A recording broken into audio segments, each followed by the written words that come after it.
Та нар Emma Roberts, Hailey Bieber, Kendall Jenner гэх мэт хүмүүсийн талаар хэр сайн мэдэх вэ? Тэдний энэ их нэр хүнд нь гэр бүл нь байгаагүй байсан бол одоо ч гэсэн байхгүй гэвэл ямар вэ? Дээрх дурсан алдартай хүмүүсээс гадна маш олон одууд чинээлэг, алдартай гэр бүлийнхээ ачаар үдий зэрэгтэй байгаа гэдэг нь тун сонирхолтой. Эдгээр олон алдартай хүнээс төрсэн хүүхдүүдийг Nepo babies гэж нэрлэдэг. Nepo babies нь Nepo буюу nepotism гэдэг үгийн товчлол ба nepotism нь эрх мэдэлтэй нөлөө бүхий хүмүүс өөрсдийн ойр дотны хамаатан садан болон дотны хүмүүстэй илүү боломж олгох, тэднийг тушаал ахиулах гэх мэт давуу талыг олгодог хүмүүсийг хэлдэг байна. Жишээлбэл ажлын байран дээр та тушаал ахих хэмжээний ажилтан байлаа гэж бодъё. Тэгтэл таны даргын дүү ч юм уу эсвэл хамаатан садан нь таны өмнөөс тушаал твшиж байгааг nepotism гэдэг байгаа юм. Тэгэхээр энэхүү шудраг бус байдал нь зөвхөн ажлын байран дээр харагддаг юм гэвэл бас үгүй. Өөр маш олон салбарт энэхүү зүйл нь ажиглагдсаар байгаа юм. Амжилттай яваа, хөрөнгөтэй, алдартай хүмүүсийн хүүхдүүдийг Nepo babies гэдэг байгаа шүү дээ. Эдгээр Nepo хүүхдүүд нь эцэг гэхэд тусламжтай, илүү олон киноны олон гол дүр тоглох, аль эсвэл олон нэр хүндийг цуглуулах гэх мэт маш олон давуу талуудыг өөртөө авж байгаа тийм л хүүхдүүд байгаа. Анхны Nepo babies нь 1910-ад оны үед тухайн киноны найруулагч жүжигчдийн хүүхдүүд нь тухайн кинонд богино дүр болон гол дүрүүдийг тоглуулж байснараа Nepo babies-ууд илүү хүмүүс танигдаж эхэлсэн. Өнөө үед кино урлагт дүрээ мөнхөлж байгаа Nepo babies-ээс дурдвал Euphoria-гийн гол дүр тоглосон Lexi, Catwoman-ы гол дүр тоглосон Zoe Kravitz, Sam Levinson, Kate Hudson гэх мэт олон одууд нь кино дэлгэцээр гарсаар л байгаа.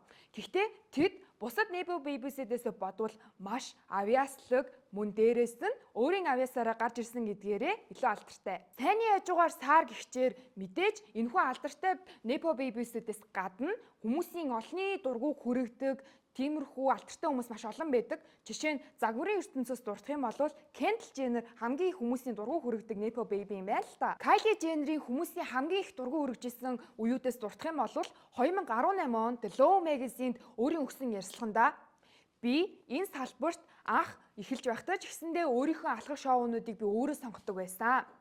Би бусад докторчийг нэг үйлрэлд 30 шоунд дараалж алхдаггүй байсан. Би тэдэнтэй адил бишээ гэсэн байгаа юм. Үүнд нь бусад загвар өмсөгчид нэлээд хууралж исэн ба тухайн үедээ болохоор бүх модельүүд Kendall Jenner шиг ийм азтай төрдөггүй. Бүх модельүүдэд ийм анханасаа дэмжих гэр бүл байдаггүй. Анханасаа ингэж их эхэлсэн модельүүд шаргуу хөдөлмөрлж байдаг. Харин ч нэг үйлрэлд 30 шоунд оролцоход тэд баяртай байдаг гэсэн байгаа юм. Үүнтэй адил бас нэгэн модель тулгарсан жишээ гэх юм бол саяхан Idol киногоороо олон танигдаад байсан Johnny Depp-ийн охин Lily Rose Depp байгаа юм.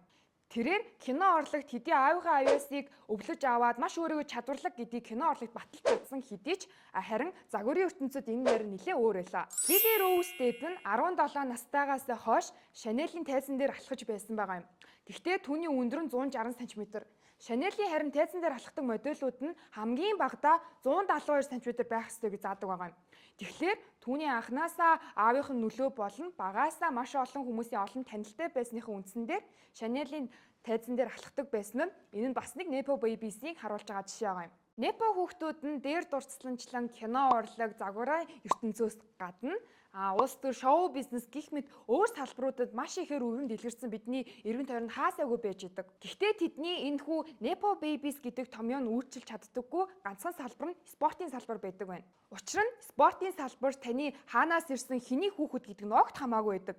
Зөвхөн таны юу хийж чадах талбар дээр ямар чадвар гаргаж чадхаас л хамаардаг байгаа юм. Жишээлбэл NBA-ийн домог болсон LeBron James-ийн хүү Bronny James нь аавтайгаа адил маш сайн согс тоглодог гин. Алдартай тоглогчийн хүү болох аав хоёрыг талбай дээр хамт харахыг хүссэн хүмүүс маш олон байгаа юм байна л та. Гэхдээ Bronny-гийн NBA-д элсэх үгүй нь одоо л тодорхойг байгаа. Тиймээс засгийн газар, медиа, сүм, сэтгүүлчид, шүүгчид бүр болоогүй тиймдрээс хүртэл хүмүүс итгэж авахын оронд спортын тамирчдад итгэж болох юм шиг. Эцэст нь бүх Nepo хүүхдүүд үнэхээр аав ээжийнхээ алдар нэр хүн дээр үдий зэрэгтэй хүрж байгаа мó гэвэл бас үгүй. Гэхдээ бас юмс хоёр талтай гэдэг шиг өөрт олж байгаа боломжийг ашиглаж байгаа тэдний буруу тэгээд юу авах вэ?